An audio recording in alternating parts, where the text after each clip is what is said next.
There's a point in your life when the things that have happened to you just become stories. I don't mean that they are less important or that they didn't happen, but they just turn into that thing that happened once. No matter how much it affected you, it's just a story, even if you're the one who survived. 5 years ago, when we were 15, my best friend Andy and I decided to go trick-or-treating one more time. I know we were probably too old and the adults in the neighborhood would roll their eyes when we showed up, but we figured they would give up the candy because kids our age were more likely to mess with their house if they didn't get free chocolate. Andy and I weren't like that at all, but it didn't make us any less likely to embrace the idea. Free candy is free candy. Being of that age when lazy becomes an art form in itself, Andy and I weren't just going to go out only to find that we were getting crappy stuff like butterscotch candies, or the sort of stuff you'd see in Grandma's candy dish.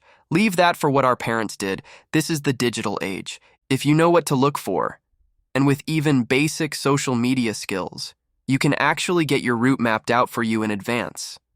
Even 4 years ago, kids were all over Twitter posting pics and putting up hashtags where the really good candy was. It's probably more Instagram now. We looked for hashtag full size.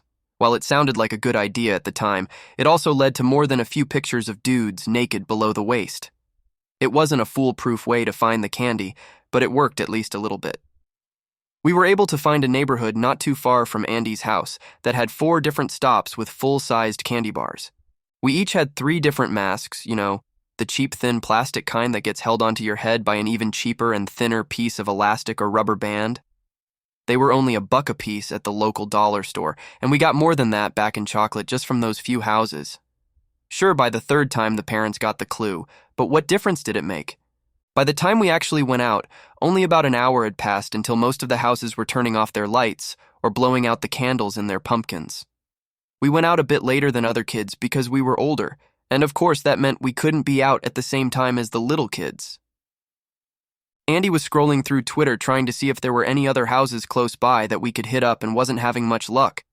I was looking through what had turned out to be a pretty epic haul when he nudged me with his elbow and held out his phone for me to see. "Hey, there's one more," he said, his voice muffled behind his white skeleton mask. I looked at the screen and saw a picture of 3 full-size Snickers bars on a picture with the hashtag full size. Andy scrolled his thumb across the screen and showed the address. It was about 2 miles away, which, where we lived, meant that it was out in the middle of nowhere near the edge of the woods. "Dude," I said, "that's way out there. We won't get there before they go to bed." Andy shook his head. "Nah, check it out." He kept scrolling his thumb to all the people who had replied to the picture. No one was going out there. Everyone saying it was too far away or too creepy or whatever. If they went through the trouble of getting full-size candy bars and barely anyone showed up, they are for sure going to wait up. I bet it's some lonely geezers who just want people to remember they're alive. I hesitated. I really didn't want to go that far out. It was cold out, and I watched as the thick clouds of breath came out from behind Andy's mask. 2 miles? I asked. Andy proceeded to goad me with some of the more off-color insults I'd ever heard, none of which meant anything to me until he pointed out that if no one was going there, then they would probably just give us a bunch of candy without needing to do the mask routine. Finally, I agreed. If nothing else, it would make for a good story. We could make it sound even better, maybe even live tweet it and see if people could make it go viral. We talked about doing that the entire walk there, how we could make it seem like we were in the middle of a scary movie. Going up to the house, hashtag creepy. There's some weird music playing inside, hashtag WTF. Just that sort of thing to get people paying attention. Even if they were asleep, we could take some pics or something and make it seem like a big deal. What else were we going to do? Except that we forgot most of that by the time we got there. The house was even further back in the woods than I thought. The start of the driveway seemed about a half a mile from the road to the house, and there was a slight bend in it, so you really couldn't see the house beyond a light that was on in one of the windows. We didn't stop at the road or anything that dramatic. We had been walking that far, and I think that as much as we had excited ourselves at the idea of the Twitter thing, we were also tired and just wanted to get the candy and go home to watch scary movies. As long as the driveway was, it felt like a fast walk. I didn't take my eyes off the door from the moment we could see it. There was just the one light on in the side of the house. I think it was a garage light and it shone out the side window, so you couldn't actually see inside anything. There was a craved pumpkin with a flickering flame on the stoop, but it was really poorly done, like a little kid or some old person with palsy tried to make it. And there was a lock on the door. I don't mean like a deadlock, but one of those little 5-button things that you see attached to doors of houses that are for sale. See? Old people. They keep that on there in case they lock themselves out or something, Andy said in a tone that didn't sound all that sure. But it sounded good enough to me as my arm reached out to press the doorbell. The sound of the ding-dong had barely stopped when the door cracked open. Andy and I stood there, not a single word between us as we stared at what we could only assume was a man in the doorway. He was about average height, a little overweight, but he was wearing this weird mask. It had squinting eyes and really fat cheeks and a puckered mouth like it was trying to hold its breath. Behind the man was a single exposed red light bulb that backlit him. He just stood there, wheezing with each breath behind the mask as it slowly turned back and forth looking at each of us. I'm not sure which of us spoke first, but eventually we each remembered to say trick or treat. The man stood there for at least another minute looking back and forth between Andy's skull mask and my fox mask before turning around and walking deeper into the house. Andy and I looked at each other. Even though I couldn't see his eyes, I imagined they had the same confused, terrified look as mine. When we looked back, I could see the man pick up a box of candy bars. As he slowly turned back to the door, his arm hit a railing and he grunted as the box flew out of his hands, the candy bars spilling out onto the ground. A few actually slid to within a foot of the door. The man grunted and cursed as he bent over to pick them up. Andy and I didn't move from where we were on the front step until the man turned around. He was on his hands and knees picking up the candy bars, and Andy nudged me, pointing at the candy that was just inside the door.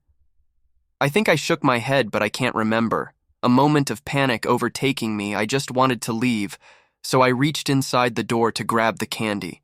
The man's back was still turned, and I knew I could just grab a bar and we could take off running, splitting up if we needed to.